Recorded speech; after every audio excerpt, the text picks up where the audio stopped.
Leon, I've been able to get some new info that might help you. Fill me in. Apparently, there's a religious cult group involved. They're called the Los Illuminados. Los Illuminados. That's a mouthful. Anyway, I had an unexpected run-in with the big cheese of this village. But you're okay, right? Yeah, but he could have killed me, but he let me live. And he mentioned something about me carrying the same blood as them. Whatever that means. Carry the same blood. Huh. Interesting. Anyway, there are more important things than solving riddles right now. You're right. Hurry and find that church, Leon. Hey, what's up everybody? Nick here, and welcome back to Resident Evil 4 Professional Difficulty. We're moving on to Chapter 1, Part 3, and at the end of Video 2, we left this room here, but if you actually go back into the room, you'll trigger this short little, I don't want to call it a cutscene because there's not a whole lot that happens here, but we are once again confronted with the, what they call the big cheese of the village, who's like the village leader, this huge guy right here.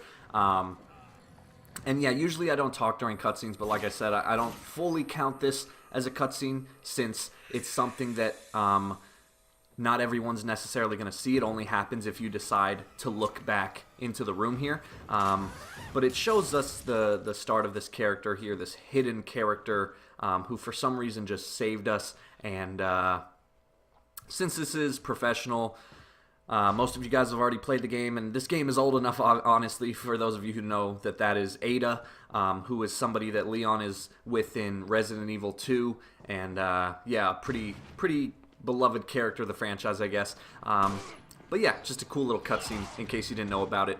Anyway, if you go down the stairs and you go into this room here, I always forget about this, but there's always a guy in here in the bathroom. And there's no treasures in here. Hopefully, though, you'll get lucky, and if you kill him, he'll drop a treasure. But yeah, I think you could probably just leave him alone. But anyway, scavenge this house here, and then as soon as we leave this house, we're going to be confronted with the second chainsaw villain in the game. The only difference here is that this one we actually pretty much have to kill in order to get through the section. And so hopefully, in the last video, you took my advice, and from the merchant, you bought the rifle, because the rifle's probably going to be the best weapon against the chainsaw guy here. If you didn't buy the rifle, then instead you're going to want to pick up the shotgun, which is something that you were able to get at the very beginning of the game in the village section, if you knew where to look for it, or if you watched the video.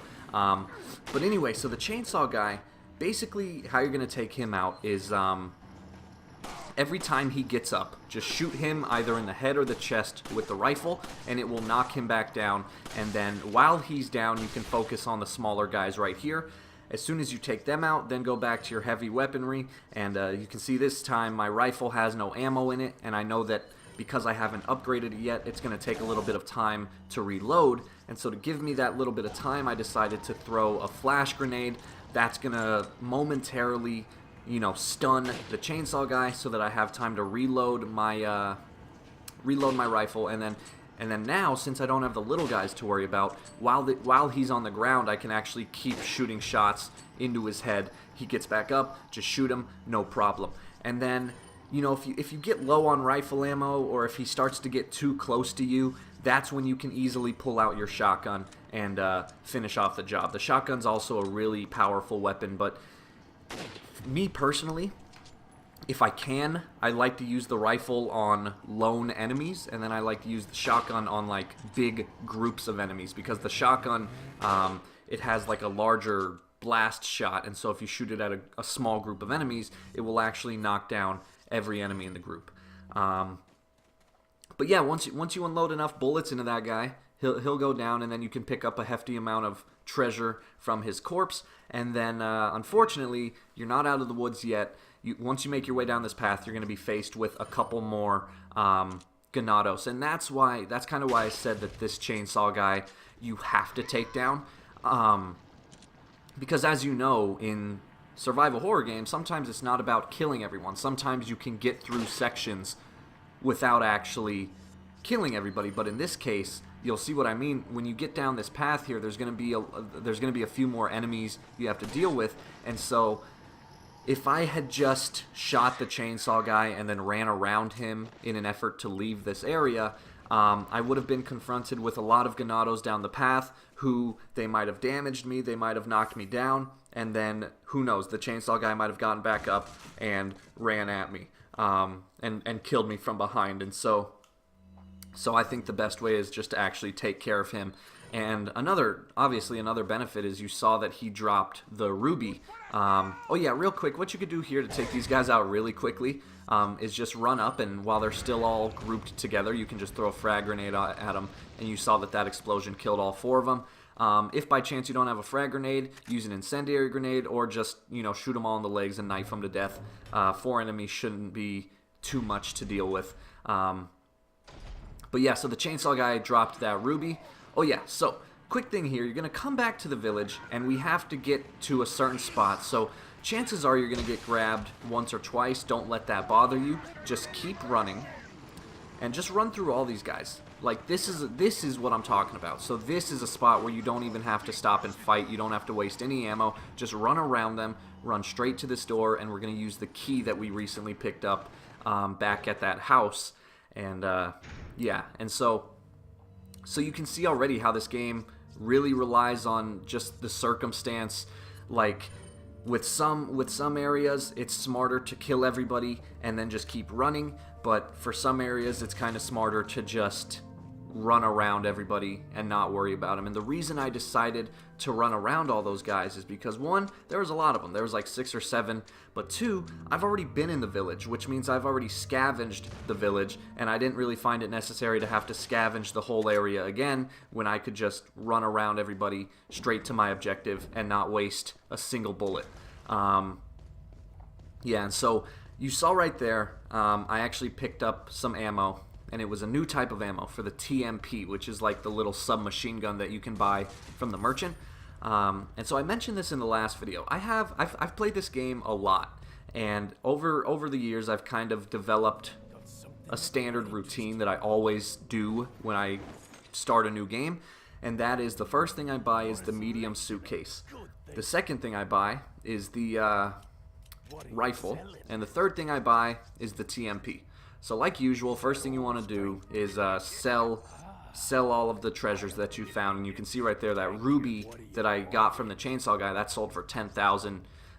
So that's a pretty valuable piece of treasure. But yeah, so next gun I buy is going to be the TMP, and so now you see I'm pretty much set for the rest of the game. I have a pistol, I have a rifle, I have a shotgun, and I have a submachine gun. The only thing is, you'll notice here now I'm tuning up some guns. Do not waste any money tuning up your handgun, and that's because if you've been shooting those blue medallions, in this video we're going to actually finish that. So what you have to do is you have to shoot 10 blue medallions, and we're coming to the graveyard, and that's where the rest of them are. And once you shoot 10 blue medallions, you actually can get a free pistol from the merchant, and because it's free, what you're going to want to do is sell the pistol that you currently have, and then take the free pistol, which is stronger anyway. But yeah, that's why you don't want to waste any money upgrading your pistol, because it's not even going to be around for long. Once you come to the foot of the graveyard here, you're going to want to shoot this guy so that he'll start running towards you. And there's going to be one more enemy that you'll have to worry about, but let this enemy get close enough, pop him in the leg, finish him with a knife, and then turn to your right, and that's where the next enemy is going to be coming from, and then you can just kind of employ the same strategy. Always keep in mind that we're trying to save ammo. And so at the top of this hill here in front of the church, that's where there's going to be a few more enemies up there, but before we get to that, you can take this opportunity to shoot down any remaining blue medallions that you need. So keep in mind there's 15 in total. 7 of them were back at the farm. 8 of them are here in the graveyard. So all you had to do is shoot I guess 2 of them in the farm, and now you can take out the rest of them here. But it's actually, no matter how you do it, you just need to get 10. And once you get 10, that's when next time you visit the merchant, you'll be able to get the free pistol.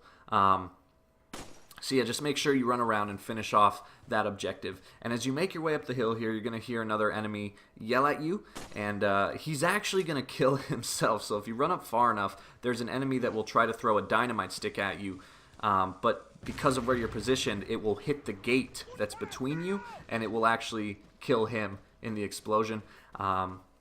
Yeah, and so once you do that, then you can take the opportunity to run up this hill and just take out any remaining enemies. There should only be 2 or 3, and then you can just do the same strategy we've been doing this whole time. Shoot them in the leg and finish them off with a knife. But yeah, so this video is going to kind of have a lot in it. We already had the chainsaw guy, we have the church here, and then later on we're going to come to kind of the first boss in the game, which is the giant sea monster, which will be towards the end of this video. Now, one last thing is, behind the church here, there's actually a puzzle that you can get an expensive piece of treasure from. But be careful, I forgot about this. When you turn the corner, there's going to be 2 enemies here, and one of them has the dynamite stick, and I wasn't able to shoot it fast enough, and I ended up taking quite a big hit. And so you see right here, just how low in health I am. And that's, again, where those yellow herb super combinations come in, because watch this. I use it. Not only does it give me full health, but if you notice, it slightly increased my total health capacity. So now you're going to go up to this puzzle here, and what you're going to do is you're going to do 3, 4, 4, 4 again, and then I think 4 2 more times, because you pretty much want to get them all green except for that one. And now we're going to do 3, 3, and then one more 3. And then boom, the gate will unlock, and you can pick up green cat's eye. And I don't think it's the most expensive treasure, but it sells for a lot, and considering you didn't have to use any ammo to get it, that makes it a plus. Small cutscene here. Leon, have you reached the church yet? Well, yeah. Sort of. Leon, did I mention not to take the scenic route? At any rate, Ashley's probably inside that structure. Rescue her, hurry! Alright, and so after that brief talk with, what's her name? Hunnigan? Ingrid Hunnigan? Hunnigan? Can't remember. I played this game like 8 times. I still don't remember her name. But we're going to make our way across this sketchy wooden bridge here, and we're basically making our way towards the end of the level. Well, okay, that was probably the stupidest thing I've ever said in a walkthrough. We're making our way towards the end of the level, as opposed to making our way to the beginning of the level. We are flowing backwards in time. Alright, but yeah, so there's just a couple enemies here that you have to worry about. Nothing too big, and you can even do something cool like you see me do here. I straight up kicked that guy off the ledge. I thought that was pretty cool. But yeah, guys, I gotta tell you, I am really looking forward to about 2 weeks from now. So, for those of you that are new to my channel, I usually say this. You know, part of me having a YouTube channel is I'd like for you guys to know as much about me as possible, or at least you know what matters. And so, unfortunately, if you've been sticking around on my channel, sometimes you'll notice there's some small gaps in my video production. So, in fact, at the time of recording this, the last walkthrough I did was for Call of Duty Infinite Warfare, and it's been about 11 days since I've uploaded a new video. And that's, you know, it's not because I don't want to do YouTube anymore. It's nothing like that. It's just, I'm actually a college student, and I'm in my junior year of getting a physics degree. And so, one, you can already imagine how hard that is, physics being one of the hardest things someone can study. But second, the third year of the physics degree is often considered the most difficult of the years, and that's because, like, the semester I'm in right now, it's the first semester where we're introduced to quantum mechanics and classical, like actually real classical mechanics, not just like introductory physics mechanics. It's actually like real tough physics. And then of course I'm in 2 math classes that are both advanced, and I mean like really advanced math classes. Those are pretty tough.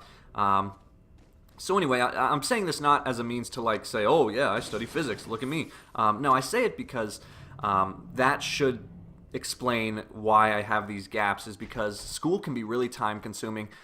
Before I get back to that point, you can go through that blue door here and you'll find kind of like a big merchant hangout. And I'm speeding up this video because by now you know everything that you need to do. But this is where you can get your free gun. So if you shot all those blue medallions, you can get the Punisher, which is the free pistol. And then you can feel free to upgrade that. And you can also save as well if you want before heading off into the next firefight. And there's also a couple things to scavenge around here. But I just wanted to speed that up because there's nothing crucial that was happening in that section. As opposed to here, now we're going to actually have to do some fighting, and boy, won't that be fun. But yeah, so as I was saying, school for me is just very time consuming. Physics is really hard, and don't get me wrong, I love it. I love it so much. That's why I'm studying it, and that's what I want to go to grad school for and everything like that.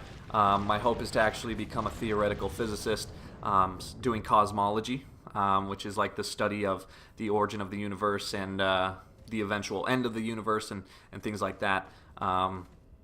But anyway, I'm getting slightly off topic. So the reason I'm really excited is because I only have 3 days left of classes, and keep in mind this is what they call the hardest semester of the physics program. And all my professors have told us that, you know, if you can get through this semester, then you're going to finish. You're going to graduate. And that might sound like a crazy statement to make, but the truth is I've seen a lot of students come and go who started to do physics and they ended up dropping the program because it's just too much.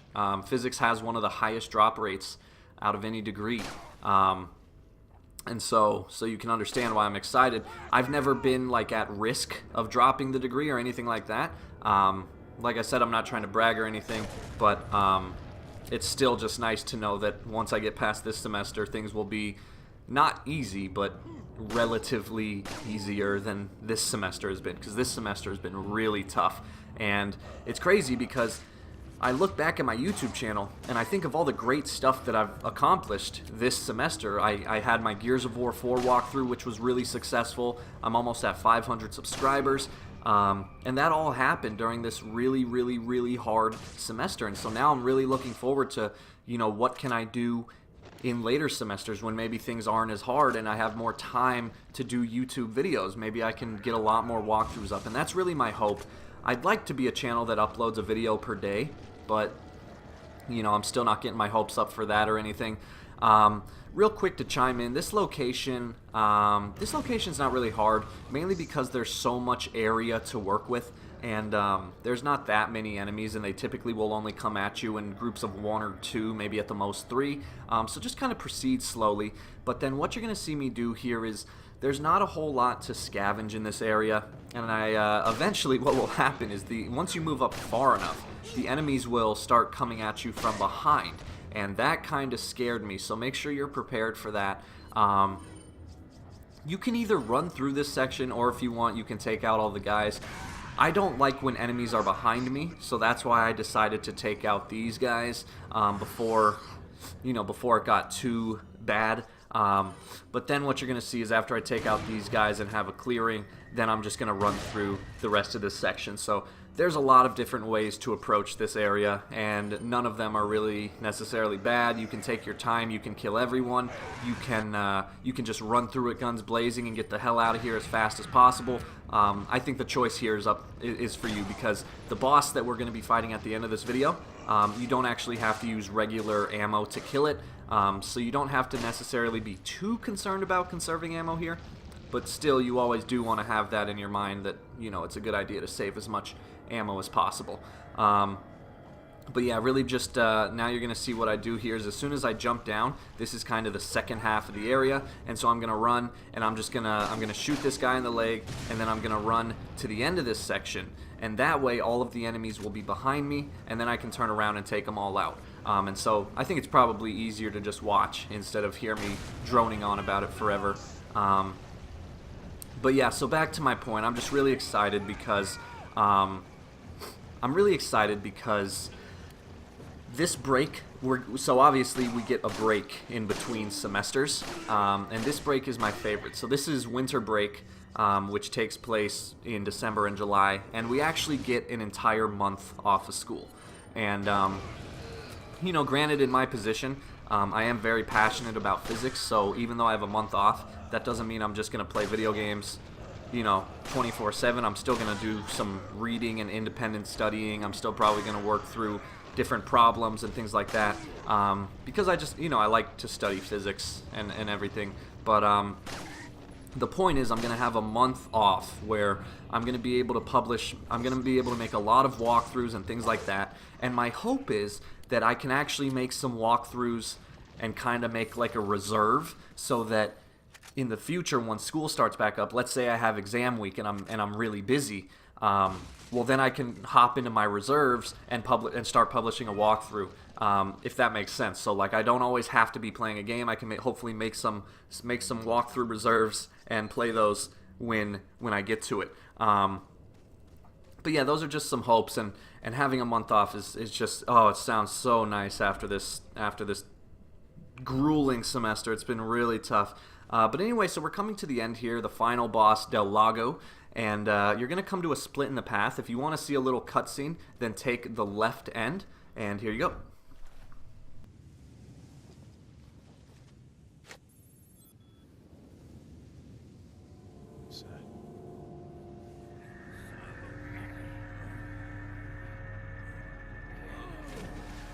Shit.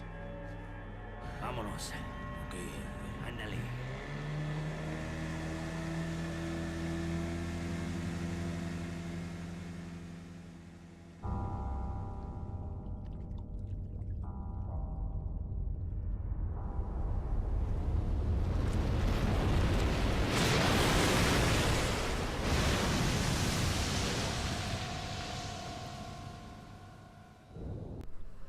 Alright guys, so we're at the end of this video. This is going to be the boss Del Lago, which, if my Spanish is still good enough from high school, that means of the lake, I believe. And this is the giant Las Plagas fish monster thing, and I'll be honest, it absolutely terrifies me. So most of you have no idea of knowing this, but there's very few things that I'm afraid of but probably the thing I'm most afraid of is large open bodies of water. Don't get me wrong, I'm very good at swimming. I have no fear of drowning or anything like that. But for me, it's, you know, when I was a kid and I watched The Phantom Menace, the first Star Wars episode, if you remember, when they're underwater in Naboo, they see these like giant scary fish and Godzilla-looking monsters, and that has always stuck with me, and I just never know what's beneath me. And I don't know why, but large open bodies of water terrify me because I have no idea what's beneath me. And even though this is a game, just the thought of something like this actually existing in a lake terrifies me, even though I know it's probably not possible. But anyway, go up here, trigger a cutscene, and let's do it.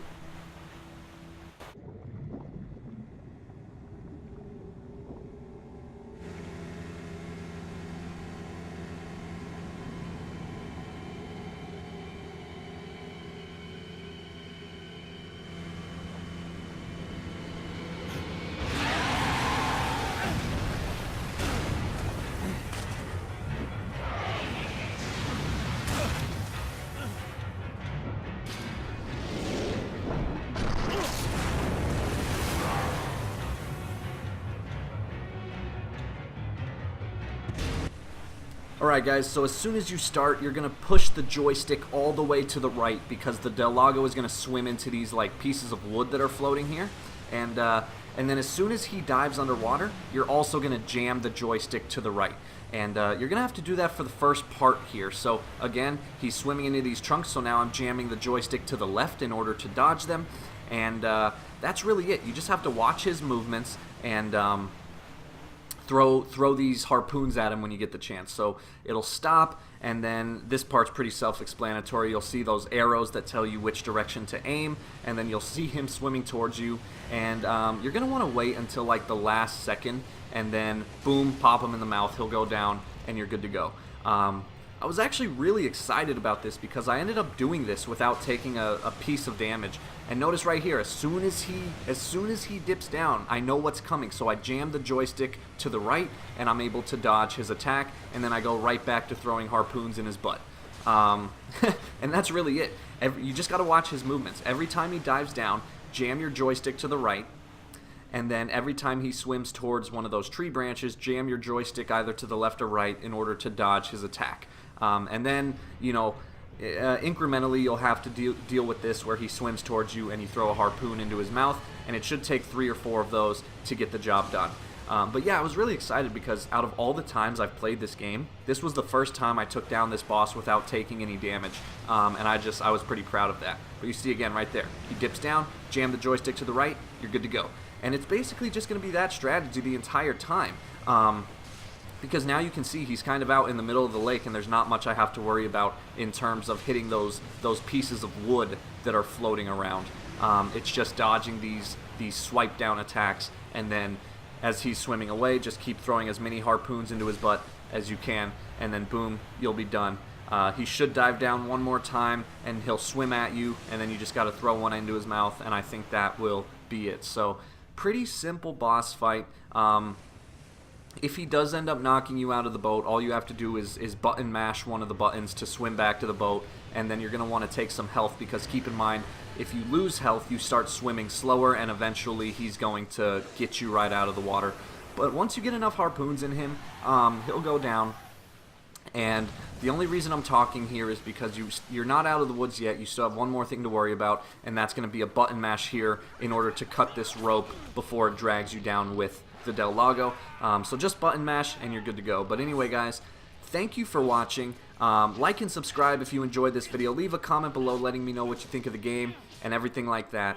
And yeah, I guess I'll be seeing you in the next video as we tackle Chapter 2. So congrats. If you made it this far, you're done with Chapter 1 on Professional difficulty. And but unfortunately, we're only at the tip of the spear here. We still got a lot more to go. Alright, guys, thanks for watching, and I'll see you in the next video.